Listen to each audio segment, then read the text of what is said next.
జరుగుతుందా? ఎందుకంటే casual dinner అయితే అనిరుద్ధ రెడ్డి గారు దీని గురించి రేవంత్ రెడ్డి గారితోనో దీపదాస్ మున్షితోనో మాట్లాడతాము అనే ఒక స్టేట్మెంట్ ఇవ్వరు. కాబట్టి ఇందులో ఏదో జరుగుతుంది అనేది. సో మీ అనాలిసిస్ ప్రకారం మీకేమనిపిస్తుంది? ఖచ్చితంగా ఇది నేను పోల్చొచ్చో పోల్చకూడదో కానీ ఒక భార్య మీద ఆరోపణలు వస్తున్నప్పుడు ఒక భర్త సమర్థించుకుంటున్నాం, అలాంటిది కాదు, మేము ఏదో మీరు చూసి అపార్థం. ఆ టైంలో ఇప్పుడు జరుగుతున్న మీటింగ్ను వీళ్ళు కాంగ్రెస్ వాళ్ళు సమర్థించుకుంటున్నారు. కానీ వాస్తవాలు ఏదైతే వాస్తవం కాదనుకోవాలంటే మీరు అన్నట్టు నేను మొదటి నుంచి చెప్తాను, దీపా మున్షి గారితో ఎందుకు మాట్లాడుతూ అంటాడు, దానికి ఒక కారణం ఉంది, నేను సాక్ష్యాధారంతో చెప్తా అన్నప్పుడు ఆ సాక్ష్యాధారాలు ప్రజా దర్బారుని మీరు కంచెలు తీసేసినటువంటి మీరు మరి ఎమ్మెల్యేలకు ఎందుకు ఆత్మీయత పంచట్లేదు? ఎటు పోయింది? ఇంతవరకు ముఖ్యమంత్రి ఆడ కూర్చోవాలి, ఒక్కసారి కూర్చున్నాడు, ఇంతవరకు రాలే.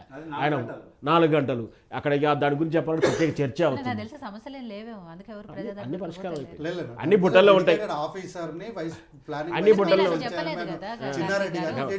అప్పుడు కూడా పరిష్కారం జరిగినాయి. అప్పుడు ప్రజా దర్బారులకు అవసరం లేదు, స్థానిక సంస్థలకు వెళ్ళి స్థానిక అధికారులకు వెళ్ళి వినపించుకునే సిస్టమ్ అప్పటికి కూడా అక్కడ జరగట్లేవనే కదా రాష్ట్ర జరుగుతున్నట్టు చెప్పలేదు ముఖ్యమంత్రిగా నేనే కూర్చుంటాను ప్రజా దర్బార్లో, నాకు వచ్చే సమస్యలు చెప్పండి అని చెప్పారు. మేము అధికారులను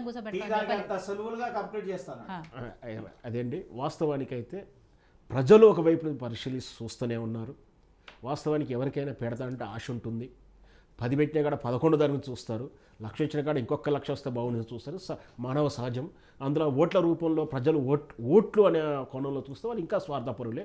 అక్కడ ఇప్పుడు జరుగుతున్న అంటే ఎక్కువ రాష్ట్రం కాదు, అంతా కూడా విశ్వాసాన్ని కూడా మర్చిపోయారు. ఎందుకంటే తమకేం ప్రయోజనం అనే కాడ ఆలోచన ఎందుకు వస్తున్నారంటే వచ్చిన వాడు ఎవడు శుద్ధపూసలు కాదు, పత్తిత్తులు కాదు, వాళ్ళు దోచుకు తింటున్నప్పుడు మనకేమొస్తుంది?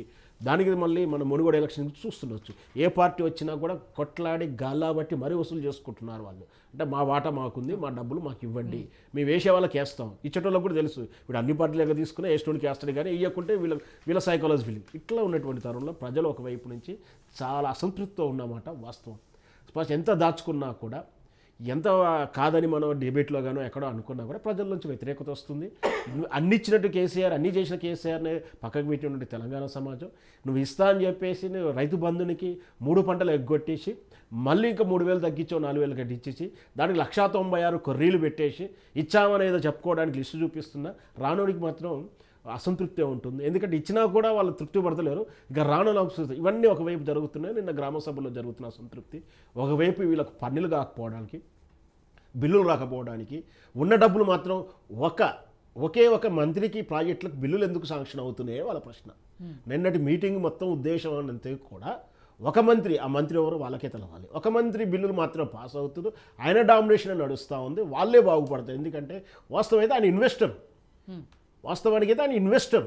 మీకు అర్థమవుతుందో? నేను ఇంకా క్లియర్గా చెప్పాలి. ఆయన ఇన్వెస్టర్ కాబట్టి ఫస్ట్ ఛాయిస్ ఆయనకే ఉంది. తర్వాత వీళ్ళకి ఛాయిస్ రావట్లేదని మా అభిప్రాయం. ఏదన్నా జరిగినా ప్రజలకు మంచి జరగట్టే ప్రజల సంక్షేమాన్ని ఫస్ట్ అమలు చేయాలి.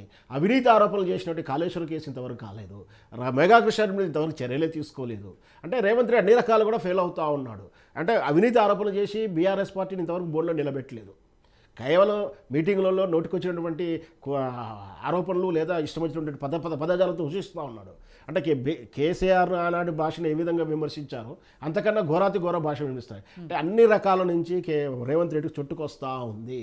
ఒకవి ఆర్థిక పరిపాలిస్తానికి ఆర్థికమైనటువంటి వసతులు లేకపోతే అంటే రెవెన్యూ జనరేట్ అవ్వట్లేదు. ఎంత మ్యానిపులేట్ చేద్దామని అక్కడ ఏం జరగట్లేదు. పైనుంచి చిన్నగా అంటే మోడీతోటి సఖ్యత ఉన్నప్పటికీ చిన్నగా అక్కడి నుంచి కోఆపరేషన్ అయితే రావట్లేదు, అంటే నిధులు రావట్లేవు. ఎందుకు అంటే ఈయన చేసినటువంటి ద్రోహం ఏదైతే ఉందో, ఈయన చేసినటువంటి దెబ్బ ఏదైతే ఉందో వాళ్ళ మనసులో అలాగే ఉంది. ఇది నిన్నటి ఆ ఫేక్ వీడియోని మానిపులేట్ చేయడం వల్ల మోడీ గారికి గర్వంగా తలెత్తుకోవాల్సిన 3వ టర్మ్ ఎన్నికల్లో తలదించుకునే పరిస్థితి వచ్చింది వాళ్ళ అంతర్గత మీటింగ్లో. ఎందుకు? బోటాబోటీ మెజార్టీ రావడం.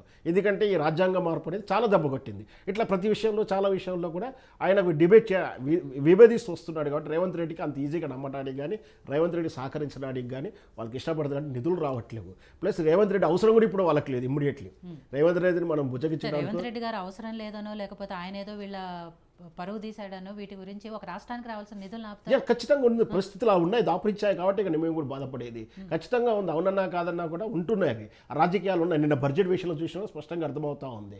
బడ్జెట్ విషయంలో చూసుకున్నాం, వాళ్ళే చెప్తున్నారు వేరే రాష్ట్రానికి 5 అవార్డు ఇచ్చినప్పుడు ఈ రాష్ట్రం నుంచి ఎందుకు వెళ్ళలేదు, 1 అవార్డు కూడా ఎందుకు పరిశీలించింది అంటే వాళ్ళ సఖ్యత కుదరట్లేదు అనే విషయం స్పష్టంగా అర్థమవుతుంది.